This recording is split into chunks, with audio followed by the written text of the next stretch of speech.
Hi guys, for those who don't know me, my name is Chelsea. Quite a lot of people have been following Aurora's story through my socials. I haven't actually explicitly spoke on her diagnosis as of yet, and as it's Turner Syndrome Awareness Month, people have kind of asked if I would do a video explaining what Turner Syndrome is and kind of more about Aurora's story. So here we are. So I'll kick straight into it of what is Turner Syndrome. I'll try and put it in the most simple terms that I can. Turner syndrome affects females only. It's basically, we all have a sex chromosome. So I, as a female, have two X's, which make me female. Males have an X and a Y, which make them a male. For a girl with Turner syndrome, she's missing one of her X's, or partial of the X. So for Aurora, she was missing a whole chromosome, so she only had one X, which is classic Turner syndrome. A lot of people also wondered kind of how it was diagnosed, how did we prepare for it, different things like that. So I'll go into how it was diagnosed next. So yeah, went for my 12-week scan. For you ladies out there that have got babies, you know what happens at your 12-week scan. They tend to do like Down syndrome screening, stuff like that. So yeah, basically routine scan, went in, and we could tell pretty much straight away when the screen came on, the sonographer, it was just written all over her face that something weren't right. She looked a bit awkward, and she called in another midwife to come and help scan. Had me get up off the bed doing star jumps, trying to move baby around. She said that she was in a funny position. But yeah, it kind of sunk in straight away that everything wasn't all right. What should have been probably 20 to 30 minute scan ended up me being there for over an hour. And at the end of the scan, she kind of said, you know, the natural translucency, which is the fluid at the back of the neck, all babies have it, but it should measure at 4mm maximum. Aurora's was measuring at 8mm, which is indicative of a chromosomal disorder. So yeah, we left the hospital with a letter and a scan picture and was told that we'd be contacted within 24 hours by Birmingham Fetal Medicine team. I didn't even know what fetal medicine was or what was going on at this point. We just kind of left the hospital, went home, and on my letter it said that she'd got a cystic hygroma. This wasn't discussed in the actual appointment. So I started Googling, worst thing you can probably ever do. But yeah, I started Googling what a cystic hygroma was and all the sort of linked disorders. Turner syndrome did pop up, so I had like a brief knowledge about it, and along with like Patu syndrome, Edwards syndrome and Down syndrome. All I can say is at that point, our best option and hope was that she had got Down syndrome, as the survival rate for Down syndrome is a lot higher than a baby with any of the other three conditions. So yeah, we went back into Heartland's fetal medicine team 24 hours later and had a detailed scan. This is where they kind of add more contrast and light in. They can see more details of the baby. It just kind of showed up exactly what the sonographer had suspected, that there was some kind of chromosomal disorder, but they didn't know what at this point. We were given two options: that we could have invasive testing done, along with a blood test, which would kind of indicate in my bloods if there was anything, as well as the invasive testing, which takes a sample from my placenta and from the amniotic fluid around baby, and it will give us a clear answer on what the disorder was. For me and Ollie, there was no question really in our mind. We wanted the testing doing, just so that we could prepare. Had no issue if we were going to have a baby that had Down syndrome, Turner syndrome or whatever, but we wanted to prepare as parents for this. So signed the consent form. The main risk of having the invasive testing doing was that it can cause a miscarriage. So if there was a slight slip of the needle or anything, it can burst the waters and then induce labour, which is really high risk during this procedure. But at this point it felt like, you know, for us, ourselves, we needed to do it, and we took that risk. The testing itself was horrible. I'd seen the procedure on like a BBC documentary a few months before, and then to be the one lying on the bed having it done, it was just an unreal moment. But yeah, the testing is they numb the surface level of your belly, insert a really long needle which goes all the way down. While doing this, they've got the scan on the screens so that they can kind of navigate where the needle's going, and they take a scraping from the placenta and a swab from the amniotic fluid. This goes off for testing then, where it can tell you what chromosomal disorder they've got. So I had the procedure done. Ollie watched the whole thing. I literally lay there dead still, did not move, because she said any slight movement, we could puncture your bowel, puncture your bladder, puncture the baby's fluid. So yeah, it was a very scary procedure to have. And then after that, we were kind of sent away, told to wait a few days and the testing would be back. I think it was about 3 days later. And I know for some people they've waited weeks for these results. But luckily for us, the wait wasn't too long. It was already torture just doing 3 days. But yeah, they phoned and said, your baby's got Turner syndrome. And the first thing I said was, so she's a girl then? And the midwife said, like, yeah, congratulations, you're having a baby girl. But then proceeded to apologise for the news and said that she would call us in a couple of days where we could discuss our options. I wasn't upset really that, you know, there's something wrong with her. It was more the fact of I knew what the survival rate was, and that's what terrified me, because I just thought, why? Like, how on earth are we going to get through this? Is she going to survive? Like, I was so happy to be pregnant in the first place, and then all of a sudden now we're going to be in talks with fetal medicine around terminating the pregnancy. I will go into more in a separate video, kind of our journey with the professionals and what they wanted us to do and different things, because I feel like for a lot of it we were not wrongly informed but kind of pressured in a way that we didn't want to go, backed into a corner and made to feel like we had no choice in the matter. But yeah, so that was basically how it was diagnosed. And yeah, it was just the most unreal moment, because I remember like phoning up my mum and being like, she's got Turner syndrome, and no one knew what it was. It's just so unheard of. But yeah, on to the next bit. So what health complications come along with Turner syndrome? So I don't know everything about it. I'm not a professional in the disorder. But during my pregnancy, I can kind of go through the stuff that we were up against, because Turner syndrome alone, there tends to be a lot of different health needs that come along with that.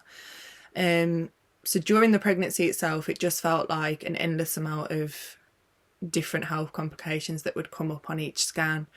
It felt like every week we'd go to a scan and it'd be like, right now this is wrong with her as well. But yeah, so the first thing that was indicative of the Turner syndrome was the cystic hygroma. Like any other cyst, it's a pocket of fluid. It was on the back of her neck, not necessarily life-threatening, not the worst diagnosis that she could have had. And a lot of the babies can go through the pregnancy and it just disappears. For others, they're born with the cystic hygroma and then it's drained after birth. And for some, in some cases, the cyst actually pops while you're pregnant still. So yeah, she had a pocket of fluid on the back of her neck. Later on in the pregnancy, which again I'll go into in another video, the cyst did grow week by week, and it actually went down her spine in the end. So it was quite a large hygroma. Second one is edema, which is a buildup of fluid on like the surface of your skin.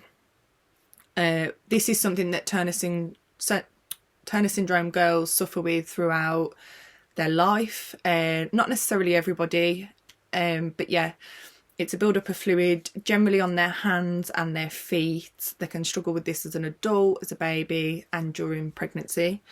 So for Aurora, she actually had fluid everywhere.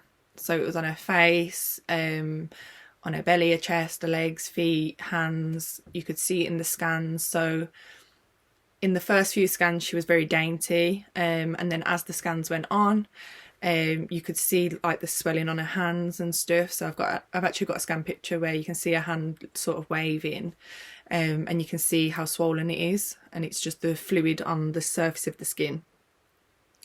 The third thing that she was diagnosed with, which is common but not as common with Turner syndrome babies, was fetal hydrops. This one was a really difficult one to kind of digest and to keep our hope up and have faith that we were going to get through it, just because already the survival rate for Turner syndrome was so low, and then the fetal hydrops, the survival rate is basically near nothing. Like, it was just felt like we're not going to get through this with the hydrops. But again, week after week, Aurora did what Aurora did, and she fought and defied all the odds. At our 12-week scan, after the diagnosis of Turner syndrome, they actually said you wouldn't make it another 2 weeks, that Aurora would die during that time and I'd have a miscarriage. But fast forward, we got to 25 weeks anyway. But yeah, so fetal hydrops is where fluid builds up in the body and the organs. So she was not only swollen on the outside, on her surface level, she had fluid in her abdomen, around her brain, around her heart, in her lungs, in her kidneys, basically everywhere. And you could see it on the scans. So you could see like her organs sort of floating in the fluid. Again, there's been cases where a miracle's happened and the fluid has started to reduce as they've gone further along in the pregnancy. It's very, very rare cases that a baby is born alive with fetal hydrops, but there is the odd case out there. Not many, I couldn't find many, where the babies have survived. So yeah, that was the fetal hydrops. And then on to another one that she was diagnosed with. So for Turner's babies, they are often diagnosed with heart complications, heart murmurs, corrosion of the aorta, that's a really common one, and then hypoplastic left heart syndrome. So this diagnosis we were given at around 16 weeks, and then it was withdrawn by Birmingham's cardiology team. They said they couldn't see it now. Actually, her heart looked fine. And then around 20 weeks, they re-diagnosed it again in the pregnancy. This was, again, probably one of the worst diagnoses we could get, along with the hydrops and the Turner syndrome. It just felt like we were up against it all at this point. The hypoplastic left heart syndrome is basically when part of the heart isn't growing. So the right side of her heart was growing fine and pumping around, doing everything it should. The left heart was doing everything it should, but it was smaller than the right side. Survival rate for that is very low due to the fact the left side would be smaller and couldn't pump as much if she was a living baby. The procedure for this is like a 3-part procedure, and it's really kind of invasive surgery.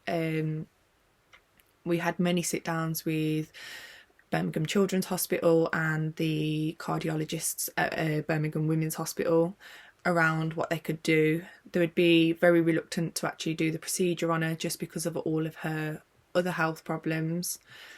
So yeah, it was a really difficult one to digest, that was. They basically said the only real cure for it is a heart transplant, and in the UK we don't have many baby hearts just on hand to do a transplant. So they'd kind of said if we'd made it to the end of the pregnancy and she survived, that likely we would just be given time with her until she passed, due to a cardiac failure because of her heart. So yeah, that was really, really tough one. But yeah, I'm not entirely sure all of the health complications that come along with Turner syndrome. There is a really long list, but they're just some of the ones that I know more about just because we've had first-hand experience with it. Just onto more of like the physical aspects of Turner syndrome. Most commonly, Turner syndrome ladies are a lot shorter than your average lady. Babies are born at quite a low birth weight, and yeah, generally they're just a lot shorter. So for most of the women, they go on like growth hormone treatment. This kind of helps. It doesn't cure, but it helps them grow a little bit more. They say around 3 years old is when their growth sort of slows down. So yeah, that's one of the physical aspects, the most common as well, I think. They can also have like a short webbed neck. So this is basically what it is. It's a webbed neck. Aurora did have this. We didn't know while I was pregnant, but yeah, we saw it once she was born that she had the webbed neck, and that's just quite classic for Turner syndrome as well. There was actually a lady on a documentary recently where she had to have a heart surgery, again on BBC. I watch way too many documentaries, but she had got Turner syndrome, so that was quite amazing to see actually, because it's so unheard of and it's as if like it's popping up everywhere now. But yeah, she had got the web neck. She was quite short in stature as well, and she had the creation of the aorta on her heart repaired. So yeah, interesting one to watch. Can't actually remember what it was called, but I can find out. They can have a lower set hairline, arms that turn out slightly at the elbows, low set ears, eyes that slants downwards slightly. And I'm not sure that everyone kind of experienced this one, but myself and a friend I know who's also got a daughter with Turner syndrome.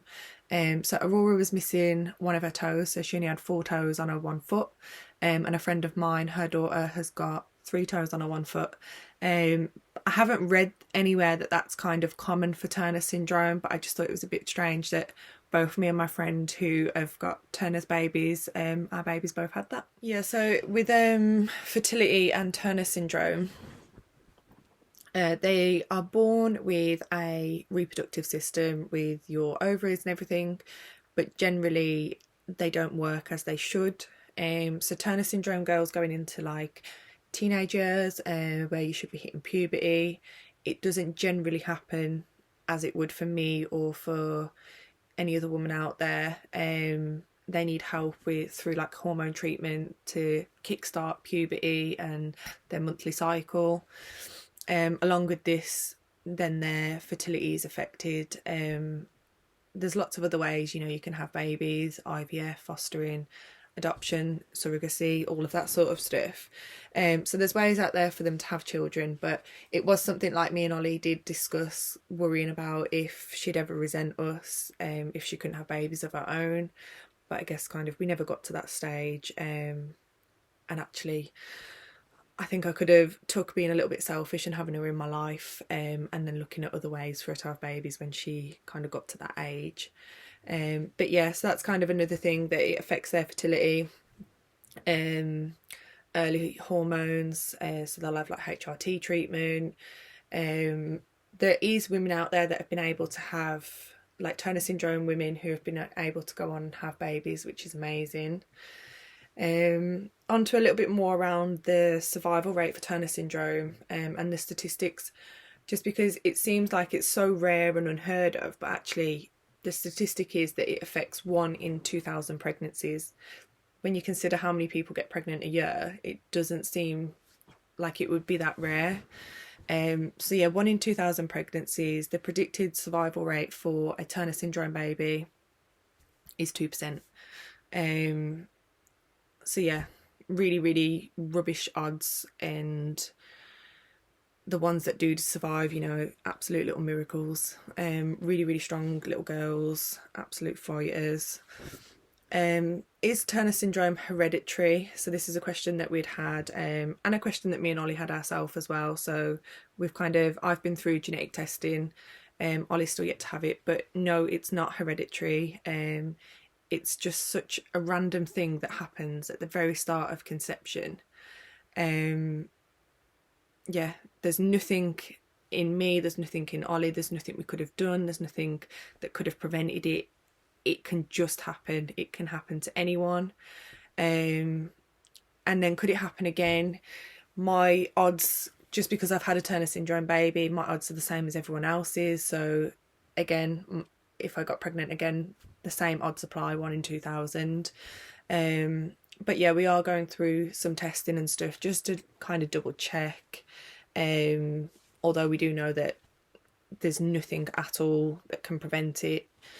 They actually say that majority of miscarriages they believe are Turner syndrome babies that don't make it past 12 weeks, and it just goes undiagnosed. So yeah, that was it really for this video. It's more kind of on the fact side of stuff and the health conditions. I will share some more information around like other health conditions that can be associated with Turner syndrome, like through my Instagram, because as I said, I don't know it all. I just kind of know what I experienced, what Aurora's journey was. But yeah, thank you for listening, and I will be back in about a week with another video. The next one I want to do is kind of on my experience, so like my personal journey with the pregnancy. So yeah, I'll see you all in a week. Thank you.